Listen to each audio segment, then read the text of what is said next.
Hello friends, मैं निशा journey of life tarot 333 में आपका स्वागत करती हूँ। उम्मीद करती हूँ आप सब ठीक होंगे। तो फ्रेंड्स, ऐसा होता है ना कि जब हम छोटे होते हैं बचपन से, जब थोड़ी थोड़ी होश आने लगती है तो हमें लगता है कि हमारा कोई एक पार्ट मिसिंग है, मतलब कुछ है जो मिसिंग है। वैसे ही हम बड़े होते हैं। आप देखना, कई बार बचपन में छोटे बच्चे जो होते हैं वो ना अकेले में बातें करते रहते हैं। आप जैसे किसी से साथ खेल रहे हैं, बचपन से वो ऐसा कर रहे होते हैं। तो फिर जब थोड़े से बड़े होते हैं तो उनको ऐसा लगता है जैसे कोई है जो नहीं है उनके पास, उनका अपना ठीक है फैमिली होती है, मम्मी पापा भाई बहन सब होते हैं, पर कुछ मिसिंग होता है। तो ये जो मिसिंग पार्ट होता है ये हमारे साथ चलता रहता है। जब हमें पता लगता है कि इस अर्थ के हिसाब से कि शादी होनी है, तो भाई बंदा सोचता है कि चलो शायद लाइफ पार्टनर होगा जो हमें अधूरा सा लगता है। तो शादी के बाद भी हमें कुछ कमी सी लगती है, अधूरापन सा लगता है, ऐसा लगता है कुछ है जो मिसिंग है, जो हमें मतलब जो है जो होना चाहिए। तो ये जो मिसिंग पार्ट है ना, यही होता है हमारा ट्विन। तो वो हमें तब नहीं मिलता क्योंकि जिस तरह से हमने इतने सारे जन्म लिए, हमारे कर्म बने, वैसे ही हमारे ट्विन पार्टनर के भी बने।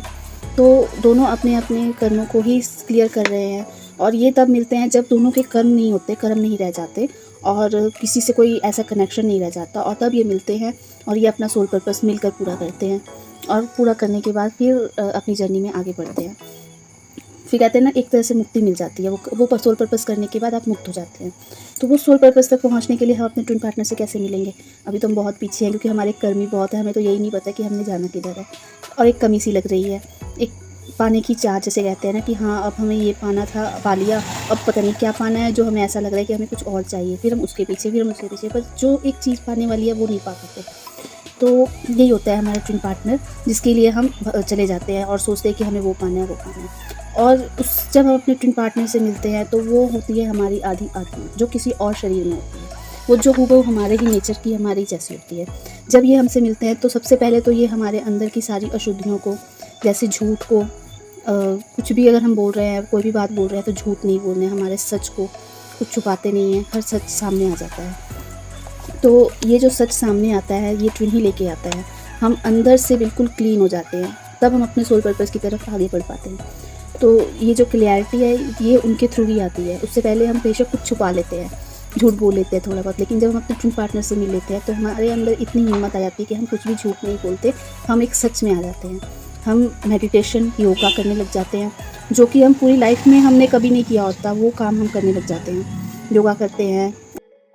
तो ट्विन का मेन मकसद यही होता है कि वो हमारी लाइफ में आए और वो हमें प्योर करके जाए, ना हम झूठ बोले। जितने भी हमारे अंदर दुख हैं, गम है, जो हमारे ब्लॉकेज कर रखे होते हैं, हमें किसी चीज़ का दुख लगा होता है, वो हमने अपने अंदर ही रख ली, किसी से बताई नहीं, तो वो एक ब्लॉकेज बन जाता है। उन सारे ब्लॉकेज से हमें हील करके वो अपनी लाइफ में वापस लौट जाता है। वो इसलिए लौट जाता है क्योंकि उसके भी कुछ कर्म होते हैं जिसको उसको पूरे करने होते हैं। तो फिर से जो ट्विन्स अपनी लाइफ में आगे बढ़ गए होते हैं, जिनके कर्म बहुत कम रह गए होते हैं, वो तो अपने ट्विन पार्टनर के साथ मिलकर अपना सोल पर्पस पूरा करते हैं।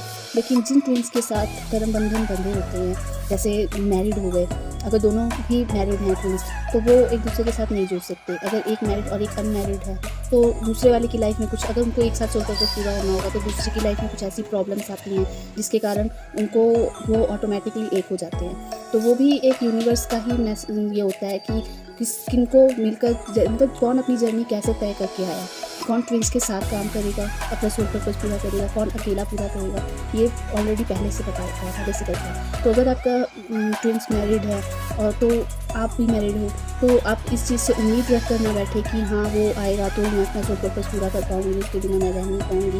ये सब बातें सब गलत है। तो आप अपने पैरों पर खुद खड़े होंगे, आपको खुद अपना सोल पर्पस पूरा करना है। अपने मेडिटेशन पर ध्यान दें, अपने काम पर ध्यान दें, वो ऑटोमेटिकली एक टाइम के बाद होने लगता है। जब आप मेडिटेशन पे उतरोगे तो आप अपने आप ही खुद पर पूरे होने लगोगे, आपको किसी की ज़रूरत नहीं पड़ेगी। जो पूरे आप ट्विन्स के आने पे हुए थे, वही पूर्णता आपको आपके मेडिटेशन के बाद अपने सोल पर्पस करते हुए आ जाएगी। तो फ्रेंड्स, इस तरह से हम ये ट्विन्स होते हैं जो हमारी लाइफ में आते हैं, हमारा ही आधा पार्ट जो बिल्कुल हमसे मैच करते हैं। तो इस तरह से वो हमें हमारे सोल पर्पस तक पहुंचाते हैं मेडिटेशन के थ्रू। जब आप भी मेडिटेशन करने लगोगे तो आपको खुद ब खुद समझ आने लगेगी कि आपको करना क्या है, कौन से काम करना है। इस भाग दौड़ भरी दुनिया में एक मिनट का भी, एक पल का भी टाइम नहीं है कि हम खुद के साथ बैठ कर बिता सकें। तो बस इससे अपने साथ, हमें खुद के साथ जोड़ने के लिए ही ट्विन्स आते हैं कि इस दुनिया की भाग दौड़ को एक तरफ करो और खुद के साथ जुड़ो, जो तुम करने आए हो उसे करो। हमें दुनिया भी देखनी है, दुनिया के साथ भी चलना है और अपने सोल पर्पस को भी पूरा करना है। तो जब आप इस सोल पर्पस पर पहुँचोगे तो यूनिवर्स पूरी हेल्प देता है आपको अपनी तरफ से, कि आपको अच्छा गुरु भी दिलाएगा, कि आपको कब क्या सीखना है वो भी सिखाएगा। आपको बस एक बार मेडिटेशन के रास्ते में आना होता है और उसके बाद आपकी लाइफ ऑटोमेटिकली सेट होने लगती है अपने सोल पर्पस के लिए। तो जहाँ तक मुझे लगता है जिन बातों को मुझे बताना था वो कंप्लीट हो चुकी हैं। तो कल नेक्स्ट वीडियो में शायद टैरो रीडिंग देखेंगे। ओके फ्रेंड्स, मेरे चैनल को सब्सक्राइब करें, लाइक करें, शेयर करें और कमेंट्स भी करें। Thank you.